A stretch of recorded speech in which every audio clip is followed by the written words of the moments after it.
एक तरफ सोसाइटी में तो खाद नहीं मन करा और दूसरा तरफ व्यापारी मन करा काला बाजारी करे बारे मन खाद दे थे और 250 रुपया की यूरिया 700-800 में किसान आज मजबूर है।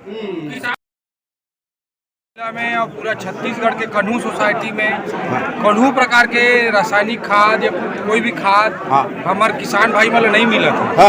चाहे यूरिया हो, डीएपी हो, सुपर फास्फेट हो, कच्चू नहीं मिला था। मैं खुद गांव में खेती करा तो महू खोजत रही urea, DAP, single super phosphate कोई है नहीं मिला था।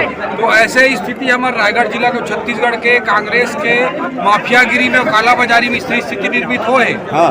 एक तरफ सोसाइटी में तो खाद नहीं मन करा और दूसरा तरफ व्यापारी मन करा काला बाजारी करे बारे मन खाद दे थे और 250 रुपया की यूरिया 700-800 में किसान आज मजबूर है।